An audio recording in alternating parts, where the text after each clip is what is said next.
The October wind howled through the Montana pines as Ezekiel Morrison split wood outside his remote cabin, his weathered hands gripping the axe handle with the practiced ease of a man who had learned to depend only on himself. 8 years of mountain solitude had carved deep lines around his gray eyes and turned his once dark hair silver, but they had not dulled the intelligence that had once made him one of the most respected Indian agents in the territory. Subscribe to our channel for more incredible tales from the Old West that challenge everything you think you know about justice and courage. Ezekiel had chosen this isolation deliberately, building his cabin in a valley so remote that even the most determined visitors would need days to find him. He wanted no part of the world that had broken his faith in humanity and destroyed everything he had once believed about justice and civilization.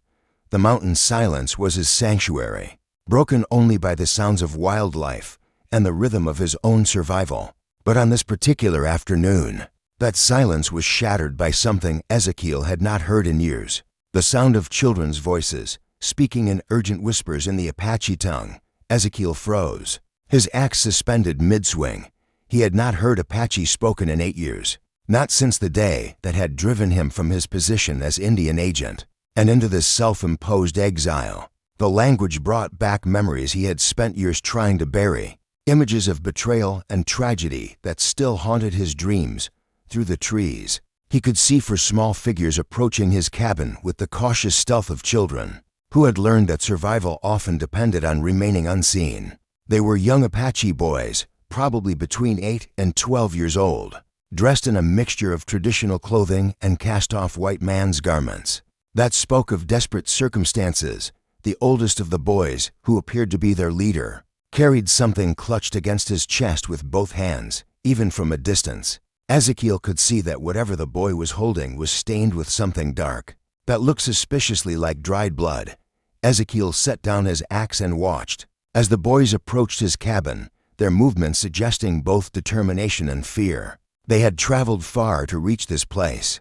That much was obvious from their dusty clothes and the exhaustion evident in their young faces. When they reached his porch, the oldest boy stepped forward and spoke in carefully pronounced English, his voice carrying the weight of someone far older than his years.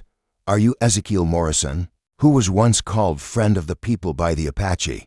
The formal question hit Ezekiel like a physical blow. Friend of the people had been his Apache name, given to him during the years when he had believed he could build bridges between cultures and create a just peace between white settlers and the indigenous tribes. It was a name he had not heard spoken since the day his naive faith in government promises had led to tragedy. "I'm Ezekiel Morrison," he replied carefully, studying the boys' faces. "But the man you're looking for doesn't exist anymore. Please," the boy continued, holding out the blood-stained object in his hands. "Our teacher told us to find you. She said you were the only white man who could be trusted with this." Ezekiel could see now that what the boy was holding was a letter, its envelope torn and stained with what was unmistakably blood. The sight of it made his stomach clench with dread, but he found himself reaching out to accept it despite every instinct telling him to turn these children away. "What are your names?" he asked, taking the letter with hands that trembled slightly. "I am Little Wolf," the oldest boy replied. "These are my brothers Running Bear, Swift Arrow, and Stone Eagle. We come from the mission school at Pine Ridge." Ezekiel knew Pine Ridge. It was one of the government boarding schools established to civilize Indian children by separating them from their families and traditional ways. He had always opposed such schools, believing that education should build bridges rather than destroy cultures. "How did you find me?" Ezekiel asked. "This place is not on any map. Our teacher, Miss Sarah Matthews, told us how to find you," Little Wolf explained. "She said to follow the old hunting trails north from the reservation boundary. Then look for the valley where the eagle nests in the tallest pine." Ezekiel looked up at the massive pine tree that stood beside his cabin, where a golden eagle had indeed built its nest 3 years earlier. Sarah Matthews was clearly a woman who understood both the land and the Apache way of giving directions through natural landmarks. "Where's Miss Matthews now?" Ezekiel asked, though the blood on the letter suggested he might not want to know the answer. "We don't know," Little Wolf replied. his young voice breaking slightly. "Bad men came to the school 3 nights ago. They took her and 17 other children. We only escaped because we were in the root cellar when they came." Ezekiel felt his blood run cold. A raid on a government school was almost unthinkable. Even in the lawless frontier territory, such schools were supposed to be under federal protection, and attacking them would bring swift military retaliation. What bad men? He asked. Outlaws, renegade warriors, white men. Running Bear spoke for the first time, his voice filled with an anger that seemed old for his years. White men in good clothes, with badges. They said they were taking the children to a better school, but Miss Matthews tried to stop them. That's when they hurt her. The implications of what the boy was describing made Ezekiel's hands shake as he looked at the blood-stained letter. Government officials taking Indian children by force was not uncommon, but the violence and secrecy suggested something far more sinister than official policy. Don't miss what this blood-stained letter reveals. Subscribe to our channel and hit the notification bell to uncover the shocking conspiracy that will change everything. With reluctant fingers, Ezekiel opened the envelope and began to read. The letter was written in a woman's careful handwriting, but the words became increasingly erratic toward the end, as if the writer had been injured or writing in desperate haste. "My dearest Ezekiel," the letter began, "if you are reading this, then the worst has happened, and the children have found you as I instructed them. I pray that 8 years of isolation have not destroyed the man who once fought so hard for justice, because that man is the only hope for 17 innocent children who face a fate worse than death." Ezekiel's hands tightened on the paper as he continued reading. Sarah Matthews had discovered something that explained the mysterious disappearances of Indian children from schools and reservations across the territory. Children who were reported as transferred or adopted were actually being sold into slavery through a network that reached the highest levels of territorial government. The man behind this evil is Colonel Cornelius Blackwood, the new Territorial Indian Commissioner. The letter continued. He has been using his position to identify children with no living relatives, then arranging for their official transfer to fictitious schools or families. In reality, these children are being sold to wealthy families in the East who want exotic servants, or worse, to mining operations that use child labor. Ezekiel felt sick as he read the details of the conspiracy. Blackwood had apparently been operating for over 2 years, using forged documents and corrupt officials to cover his tracks. The children were transported in wagons marked as medical supplies or agricultural equipment to avoid suspicion. I discovered records hidden in Blackwood's office showing that over 60 children have already been sold, the letter revealed. When I confronted him with the evidence, he had me beaten and arrested on false charges. I managed to escape, but I know he will come for me and the remaining children at the school. The letter concluded with desperate instructions. The children taken tonight are being held at the old mining camp in Cedar Falls before being transported east. You are the only person I trust who has the skills and knowledge to rescue them. The evidence I gathered is hidden in the school's root cellar, where Little Wolf can find it. Please, Ezekiel, I know I have no right to ask this of you after what happened before, but these children have no one else." Ezekiel looked up at the 4 boys who were watching him with expressions of hope and desperate trust. They had traveled for days through dangerous mountain terrain, following the instructions of a woman who might already be dead, all because they believed he could save their friends and teacher. "The evidence Miss Matthews mentioned," Ezekiel said to Little Wolf. "Do you know where it is?" Little Wolf nodded. "Hidden in a metal box under the loose floorboard near the potato bins. We saw her put it there the night before the bad men came." Ezekiel studied the 4 young faces before him, seeing in them the same courage and determination he had once admired in their people. These children had risked everything to bring him this information, trusting that a white man they had never met would help them save their friends for 8 years. Ezekiel had told himself that he was done with the world's problems, that his attempts to help had only made things worse.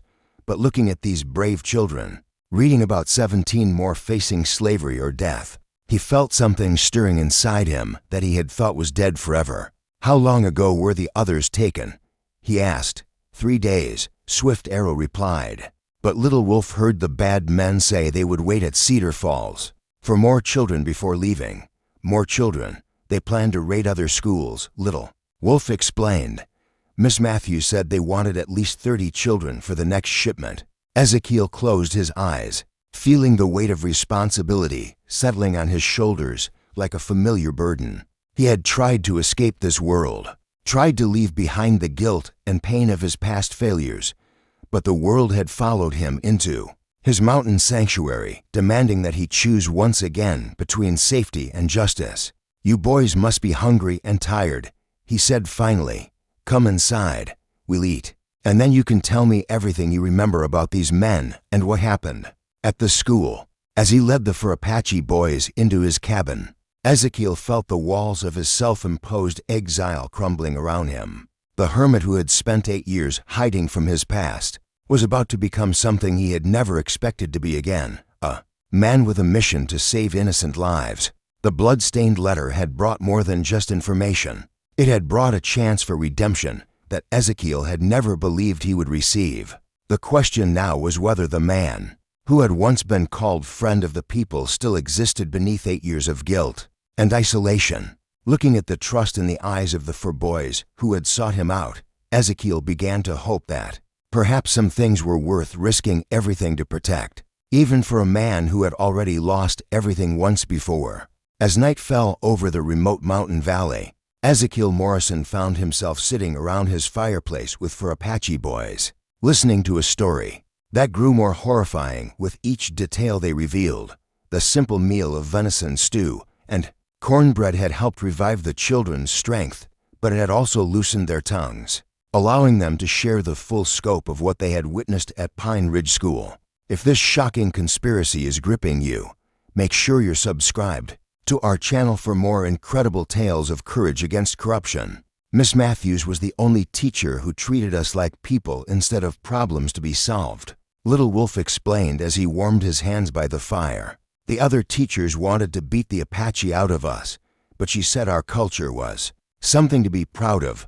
Ezekiel nodded, understanding why Sarah Matthews had been targeted. In his years as an Indian agent, he had learned that those who respected indigenous cultures were often seen as threats by officials who profited from their destruction. "Tell me about the night they came," Ezekiel said gently. "Every detail you can remember." Running Bear, who had been silent through most of the meal, finally spoke up. "We were in the root cellar getting vegetables for the next day's meals when we heard the wagons arrive. 3 wagons with canvas covers like the ones traders use." "How many men?" Ezekiel asked. 8 that we could see," Swift Arrow replied. "But there might have been more. They had rifles and wore badges, but they didn't look like real lawmen." "What did the badges look like?" Little Wolf thought for a moment. "Silver stars, but with different writing than the sheriff's badge. And the man in charge, the one who hurt Miss Matthews, he wore a blue uniform with gold trim." Ezekiel's blood chilled as he recognized the description. A blue uniform with gold trim was the dress uniform of a territorial Indian commissioner, which meant Colonel Blackwood had personally overseen this raid. "What happened to Miss Matthews?" Ezekiel asked, dreading the answer. "She tried to hide the younger children in the school building," Stone Eagle said, speaking for the first time since their arrival. "But the man in the blue uniform found them when she stood in front of the children and said they couldn't take them. He hit her with his pistol. We wanted to help her," Little Wolf added, his young voice filled with guilt. "But she saw us watching from the cellar and made the sign for us to stay hidden." Ezekiel understood Sarah Matthews had saved these 4 boys by keeping them hidden, sacrificing herself to ensure that someone would be left to seek help. It was an act of extraordinary courage and foresight. "Did you see which direction they went when they left?" "North, toward the old mining trails," Running Bear replied. "But we waited until morning to follow them, like Miss Matthews told us to do."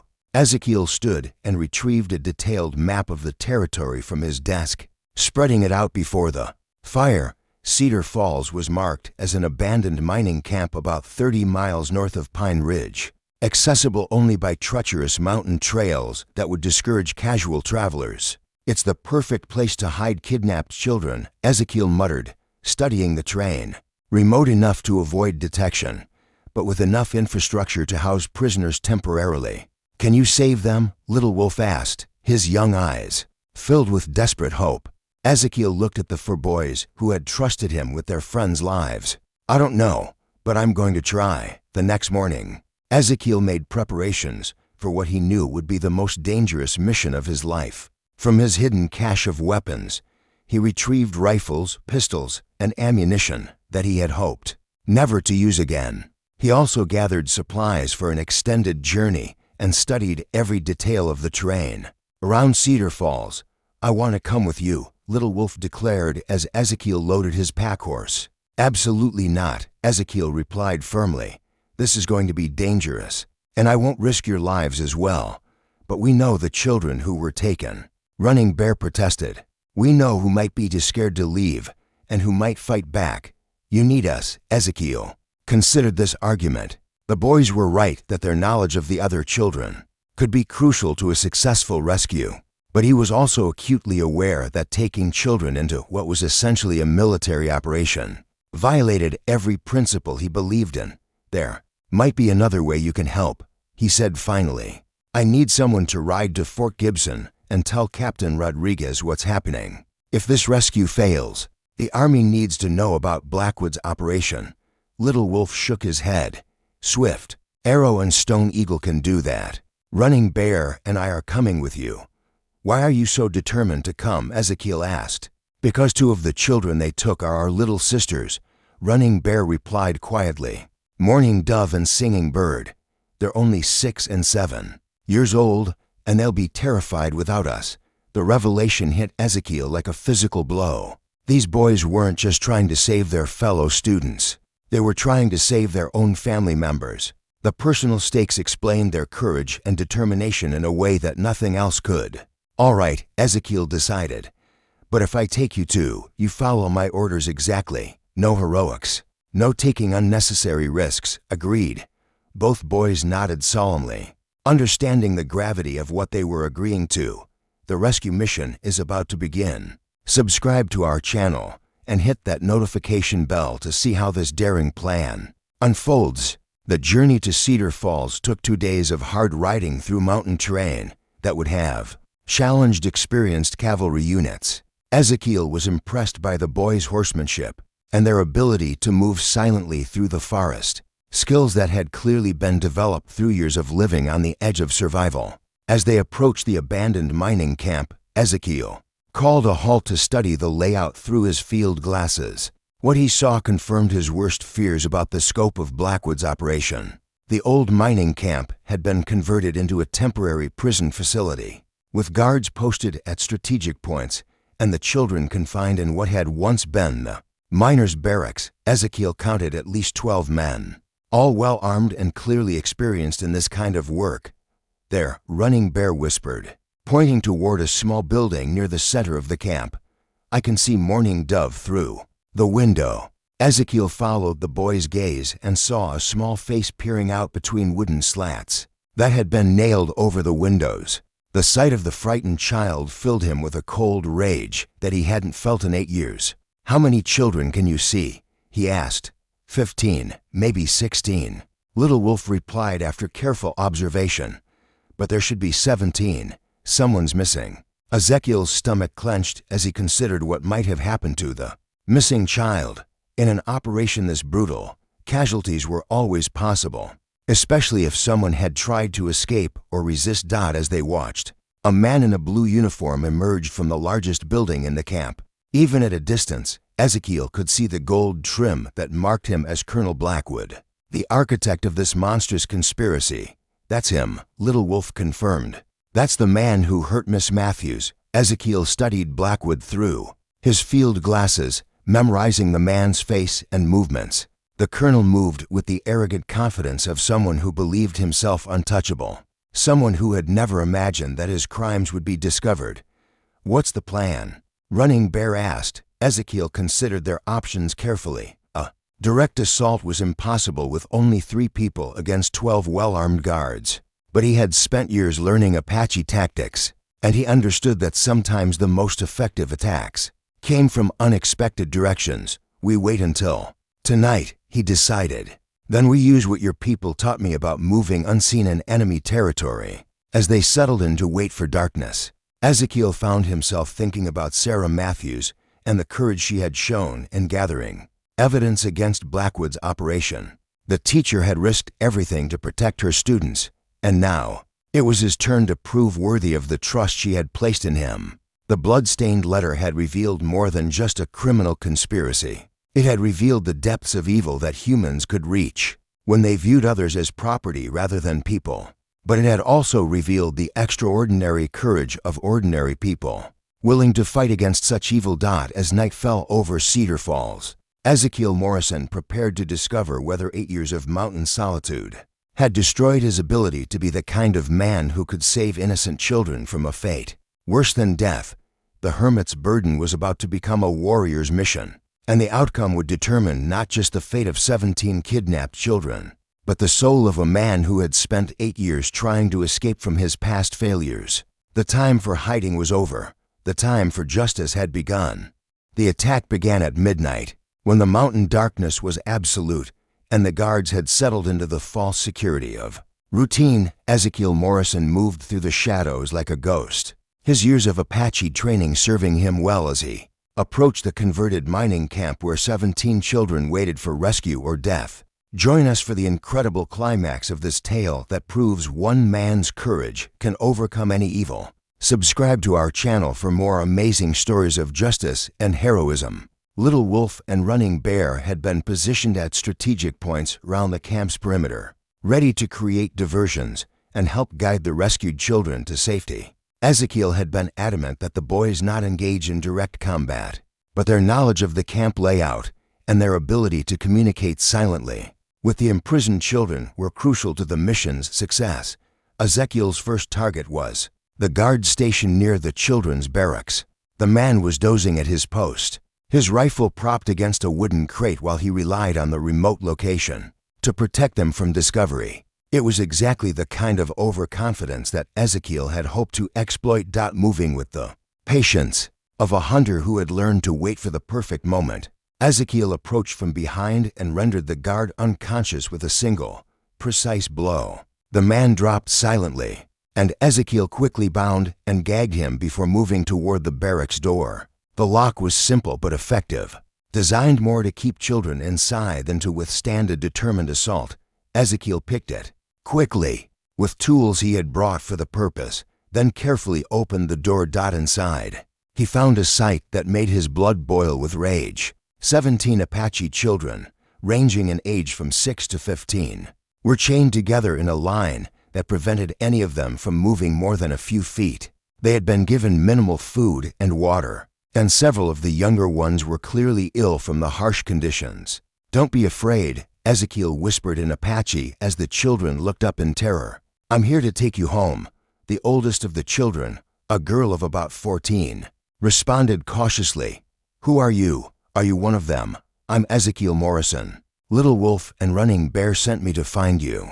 The mention of their friends' names caused an immediate change in the children's demeanor. Hope replaced fear in their eyes as they realized that rescue had finally come.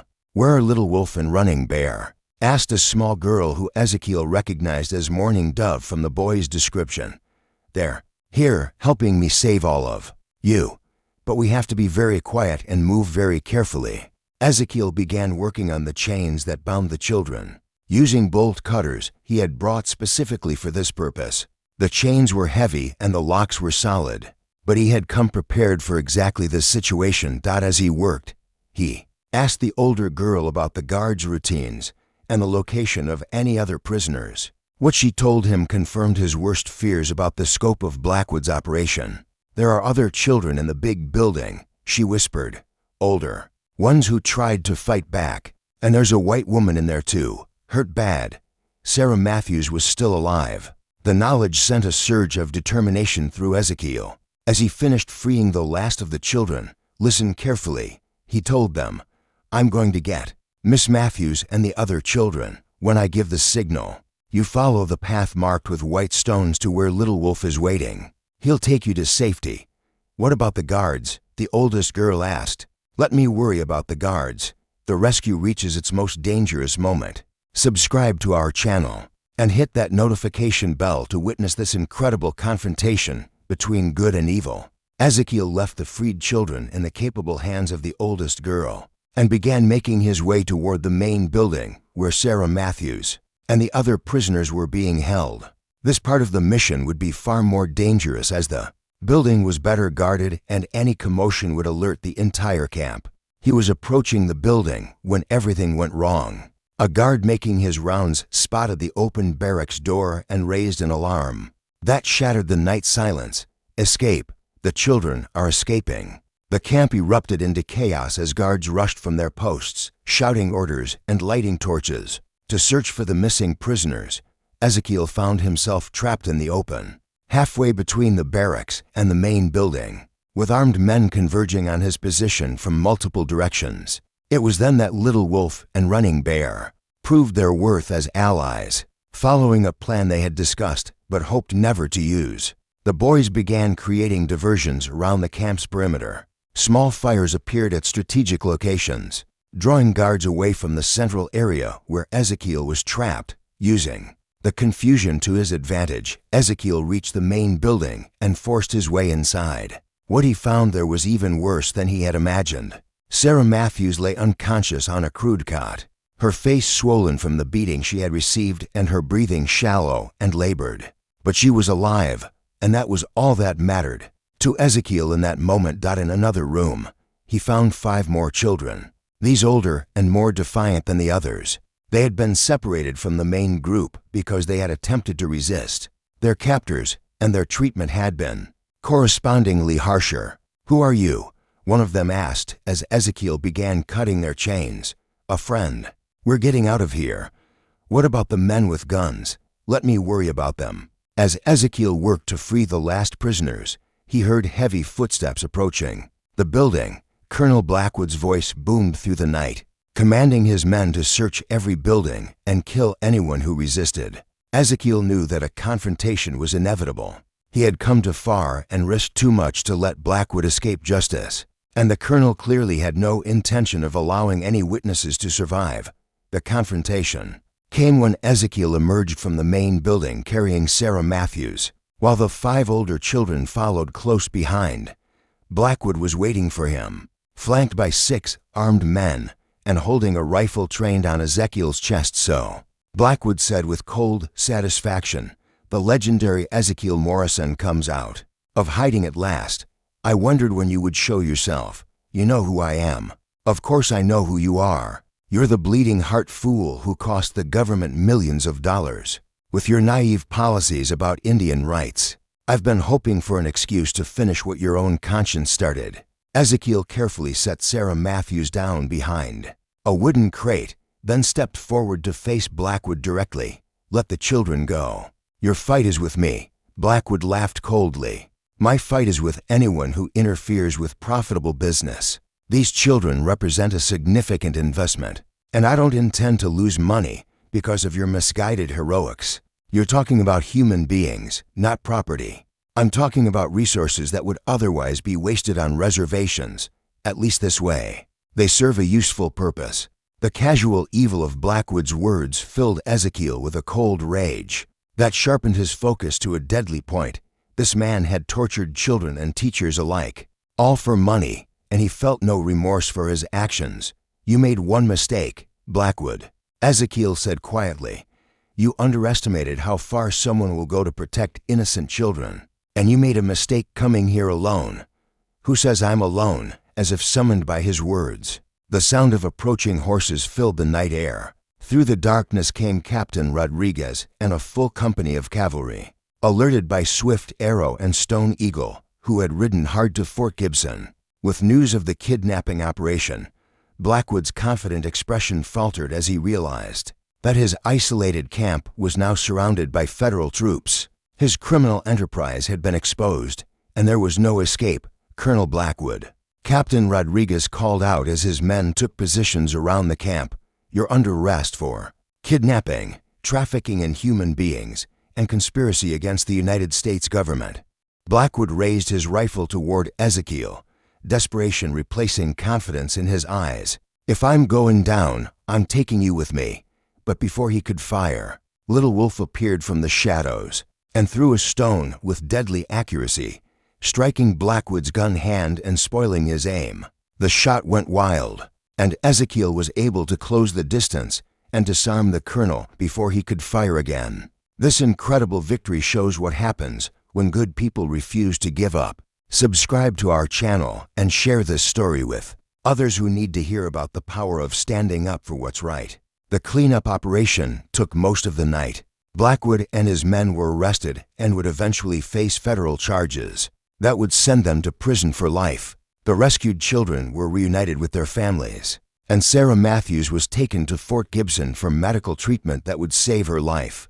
But for Ezekiel, the most important moment came when Little Wolf approached him as the sun was rising over the mountain camp.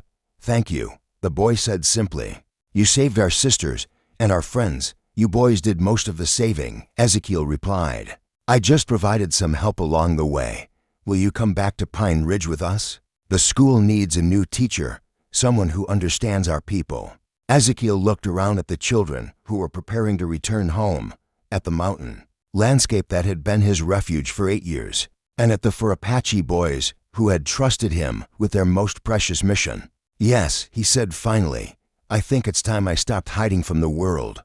6 months later, Ezekiel Morrison stood before a classroom filled with Apache children, teaching them about both their traditional culture and the skills they would need to navigate the white man's world. Sarah Matthews had recovered from her injuries and had become his partner in creating an educational program that respected indigenous traditions. While preparing children for an uncertain future, Little Wolf, Running Bear, Swift Arrow, and Stone Eagle had become his unofficial assistants, helping to bridge the gap between cultures and serving as examples of the courage and wisdom that their people possessed. The blood-stained letter that had summoned Ezekiel from his mountain exile was now framed on his office wall, a reminder that sometimes the most important battles are fought not by armies, but by individuals willing to risk everything for justice. Thank you for joining us on this incredible journey that proves ordinary people can achieve extraordinary things when they stand up for what's right.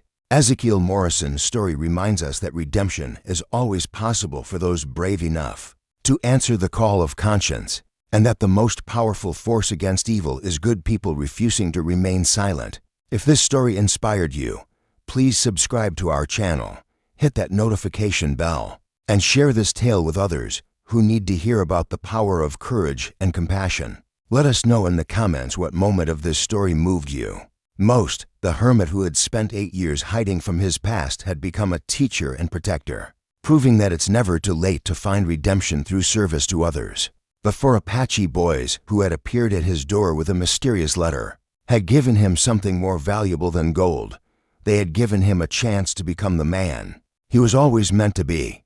And in the classroom where Apache children learned to read and write while also learning the stories of their ancestors, the legacy of that blood-stained letter lived on, inspiring a new generation to believe that courage and justice could triumph over even the darkest evil. Controls do chat. Sonnet 4.